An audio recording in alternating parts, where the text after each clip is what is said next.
Hello, welcome to today's channel update. It's the end of March. It's been a very odd month. Started very well, had a very rough spot toward the end, but it's been a very filled week, or month actually. You know, one of the things I'm learning is my narrative campaign, is taking a lot of effort to arrange schedules.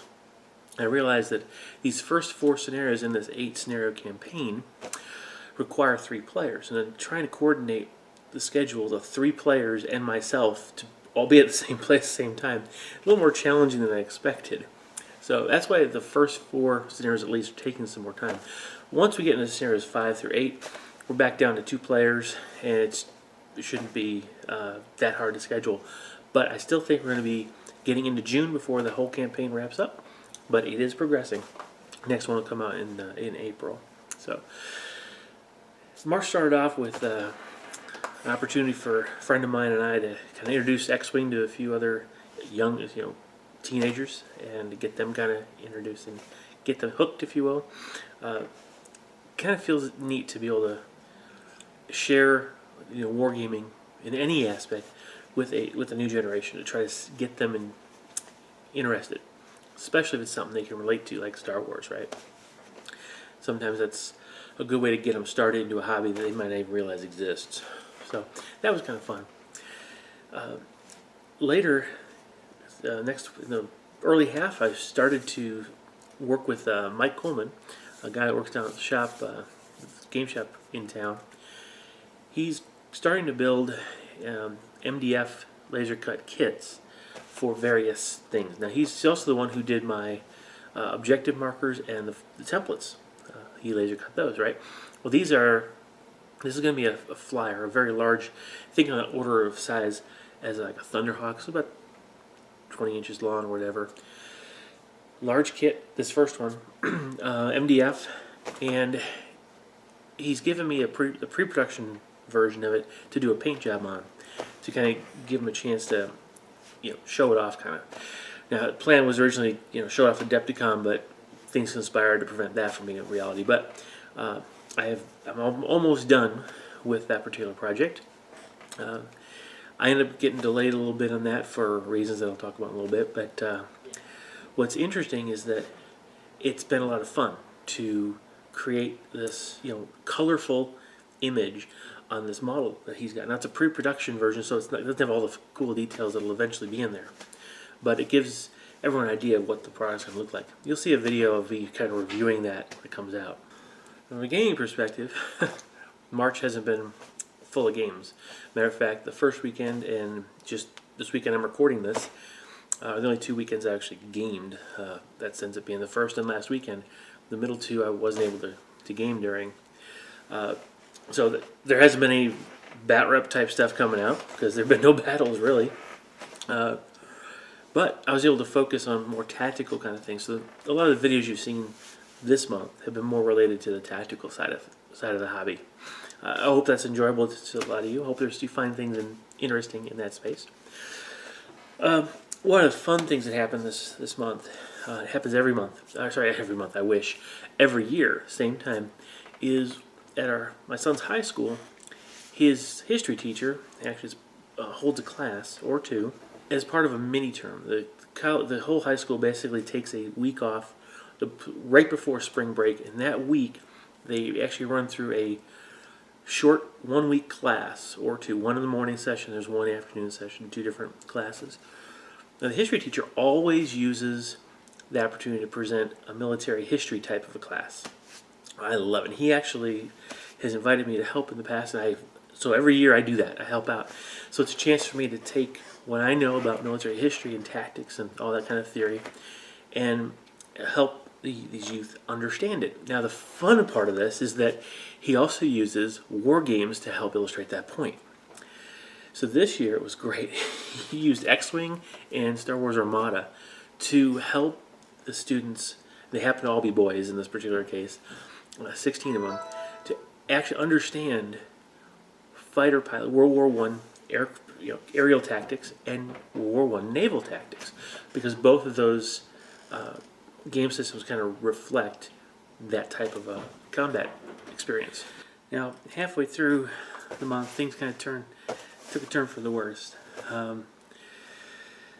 Very sad student at the high school died at the end of that week, middle of the month. Real sad. Kind of threw me for a loop a little bit.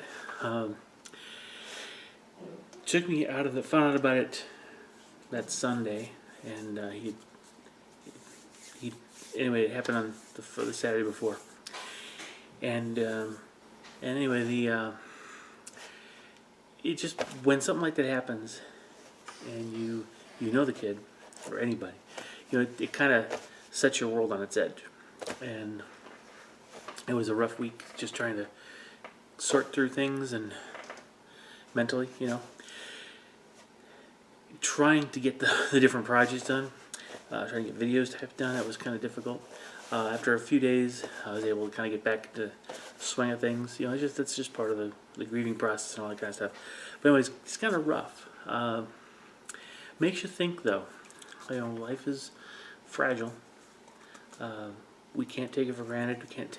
You can't look at anybody and understand what they're going through, and you got to give everybody grace and help them. Let them know that you care about them.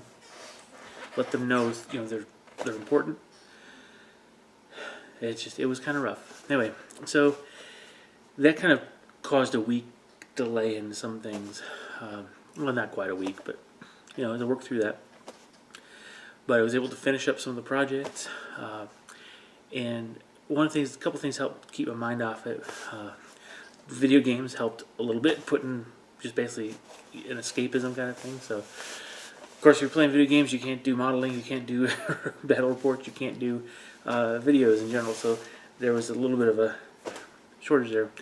But once I kind of got past that, dove right back in. It was really good. It was really good for me, and it was neat because a friend of mine at gaming challenged Dave and I to a battle.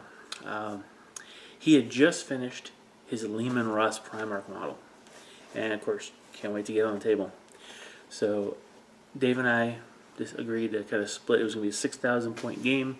We each get 3,000. He gets 6,000 of Space Wolves with Leman Russ in the middle, and that was definitely a challenge. I had already decided well before the challenge came up that the week I got back into gaming, matter of fact, the week that I'm filming this, I would actually play my Dark Eldar, and so I didn't change that. I was in the mood to play those armies, so I figured I'd go with it, even if it is against a challenging army like Space Wolves.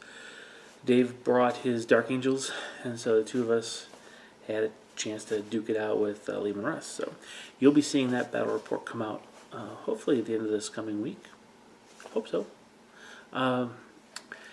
The style of this particular battle report is going to be a little different. It's definitely going to be a Saber Epic, but instead of filming dice rolls and such, I'm going to kind of step back and do a little bit more like Striking Scorpion or Winter's SEO.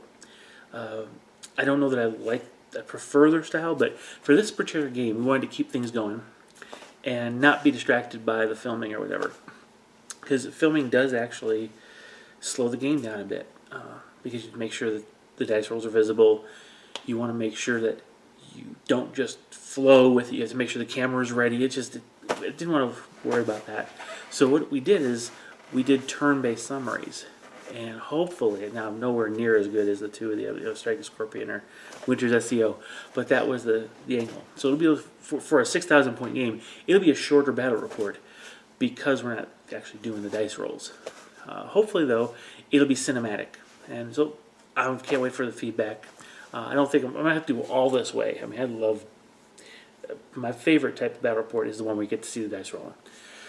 But I do know that that's not always it's not a favorite across the board, and it's always also not necessarily conducive to every single battle you kind of play. So we'll just see how that goes. But look for that one coming up. I'm also going to do a model showcase of Mike's Leman Russ model. Just kind of show it off. He did a fantastic job on the paint job, and I just want to share it with you. Okay. Well, finally, this month we're going to start the Q&A series. Okay, I've got some questions came through when I introduced this series earlier this month, late last month. This week you're going to have the first Q&A video coming out, and we'll be actually able to see get your questions answered. And we'll probably just do it once a month. I'll answer whatever questions do come up. We'll just kind of see where it goes from there. I lied when I said finally. There is one more thing. You should see in a couple days from now an announcement for another video series. It's kind of a special one that I've been kind of had in the back of my mind since, I don't know, probably May.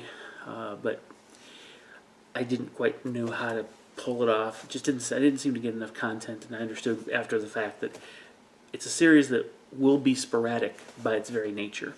But stay tuned for that announcement, and I hope you guys will find some advantages from that particular video series. So that's kind of a rundown of what March is like. April, we're going to do, there's a lot of holidays in there, and I've got a scout camp out going on, so there'll be some dicey weekends. Boy, that's a bad pun. Apologize for that. As far as when I'll be able to get some gaming in,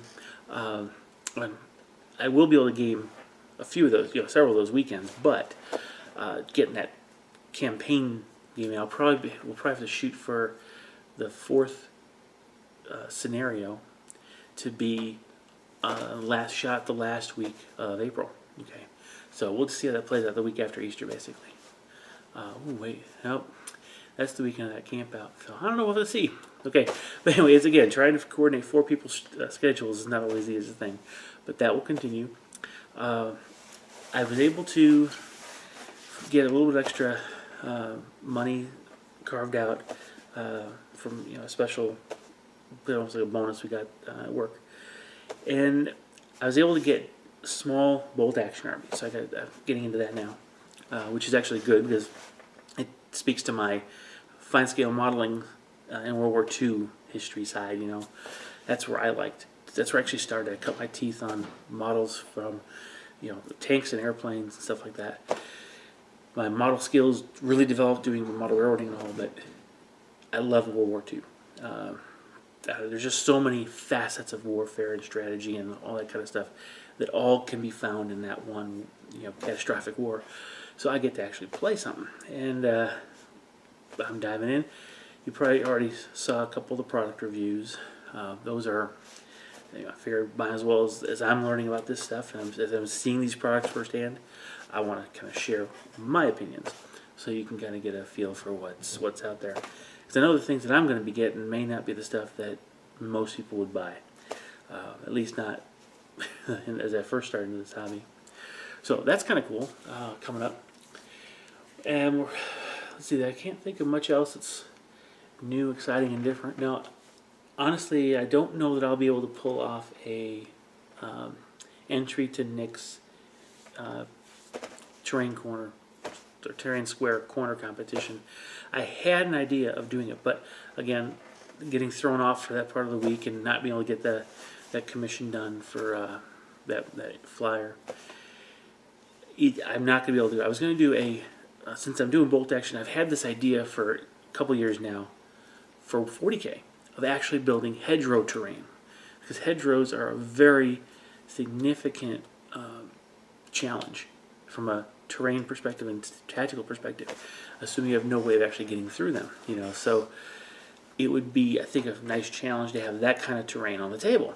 Well, now that I'm in bolt action, our store probably needs some stuff like that, so I figured that'd be a good way to do it. I don't know if I can actually pull off a terrain square competition entry in 2 more weeks. It's just technically 3 weeks, but with other stuff that's on my plate, we'll have to see. I'm probably going to try, but I can't promise it. So, Nick, sorry if I can't do it, but that's the idea I've got. Hopefully I will be able to pull it off. We'll see. So that's kind of the way April's going to play out. Should be a nice start to the year, spring-wise, which of course means yard work and all that kind of good stuff. Which means less hobby time. Is unfortunate. So but we're still going to plow through. We're going to continue moving forward on all the different type of tactical videos and we'll do bat reps as often as I can. I want to get more of those. I didn't like the fact that March had really none, and February was light on those too. So I want to really move forward with some more bat reps. I enjoy filming them. I enjoy playing those games, so I'm going to try to make it happen. Yeah. Now, other than that, it's pretty much all that's going on. It's kind of almost a steady state here right now, but stay tuned and just see what develops over the course of the next month. All right. Hope you enjoyed this update. I'll catch you later in the next video. Bye-bye.